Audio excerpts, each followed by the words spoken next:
আজকে অনেক দিন পরে শ্বশুরবাড়ির সবাই একসাথে হলাম। কি উপলক্ষে একসাথে হলাম আর কি করলাম, কি খাওয়া দাওয়া করলাম সবই শেয়ার করব আপনাদের সাথে। জানতে হলে অবশ্যই পুরো ভিডিওটা দেখবেন। আসসালামু আলাইকুম everyone, welcome to my new another blog. কেমন আছেন আপনারা? আলহামদুলিল্লাহ আমি ভালো আছি। তো আজকে দাওয়াত ছিল আমার বড় ভাসুরের বাসায়। আমার বড় ভাসুরের ছোট ছেলের বেবি হয়েছে, ওই বেবিকে উপলক্ষে একটা প্রোগ্রাম রাখা হয়েছে। এই জন্য আমাদের ফ্যামিলি, শ্বশুরবাড়ির ফ্যামিলি সবাইকে দাওয়াত করছে। তো আমরা যাচ্ছি ভাইয়ের বাসায়। তো আমরা ভাইয়ের বাসায় প্রায় চলেই আসছি। তো বাচ্চাদেরকে নিয়ে উপরে যাচ্ছি। ভাইয়ের বাসাটা হলো টপ ফ্লোরে। তো আমরা লিফটে উঠে গেলাম। আর লিফটে ওঠা মানে আমার একটা বদ অভ্যাস আছে, লিফটের মধ্যে একটু মিরর সেলফি না নিলে আমার ভালো লাগে না। তো সেলফি নিতে নিতে বাইরের ঘরে চলে আসলাম। এসে দেখি সবাই এক রুমে বসে অনেক হাসি ঠাট্টা করছে। তো সবার সাথে হাই হ্যালো করলাম, জয়েন হলাম। আরেক রুমে চলে গেলাম। এই বাচ্চাদেরকে এক রুমে সব খেলনা দিয়ে বসায় রাখছে যেন বাচ্চারা দুষ্টামি না করে। সব বাচ্চারা অনেক মজা করতেছিল আর আমি ওদের ভিডিও নিচ্ছিলাম, ওদের সাথে কথা বলছিলাম। সবারকে জিজ্ঞেস করলাম তোমার নাম কি, সবাই বলল।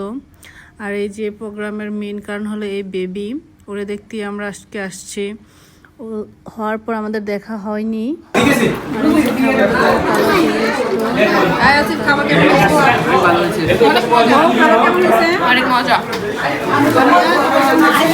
আপনারা খেতে চাইলে এখনই চলে আসেন আমার জেসুর বাসায়। এটা খাসির কাচ্চিটা অনেক বেশি টেস্ট হয়েছে। দেখেন এটা খাসির কাচ্চি অনেক বেশি মজা হয়েছে। আর এই যে পাশের রুমে ছোট বাচ্চাদেরকে খাওয়াই দিতেছে ওদের আম্মুরা। আর এই যে আমি একটু খাইতেছিলাম। আমার সাথে বসে আসছিল আমার ভাসুরের ছেলের বউ। ও বলতেছে কাকি আপনার কমগুলো আমাকে দেন, আমার বেশিগুলো আপনি নেন। আর এই যে এই পাশে সোহা খেলতেছিল। ওর তো খাবার কোনো খবরই নেই, সবাই খাওয়া দাওয়া করতেছে আর ও কি চিল করতেছে, মজা আর মজা, দোল খাইতেছে। আর এটা ছিল আমার ননদের ছেলে। ওর বাবা আমার সাথে একটু দুষ্টুমি করছিল আর সাথে সাথে ও এরকম করছিল। মজা না ব্যাপারটা? অনেক কিউট ও দেখতে। পরে আমরা একটু ছাদে গেলাম। ছাদে যেয়ে তো দেখি সব বাচ্চারা এখানে খেলাধুলা করতেছিল, একটু ছবি তুলতেছিল। আর আমি ঘুরে ঘুরে পুরোটা ভিডিও নিচ্ছিলাম।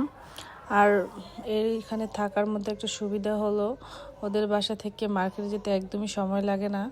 ওদের বাসার পাশেই, ওদের ছাদ থেকেই দেখা যাচ্ছে জমজম টাওয়ার, স্কয়ার শপিং মলটা। এটা এক ধরনের সুবিধা।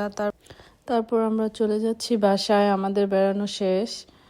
এতক্ষণ আমাদের সাথে থাকার জন্য আপনাদেরকে অসংখ্য ধন্যবাদ। আল্লাহ হাফেজ।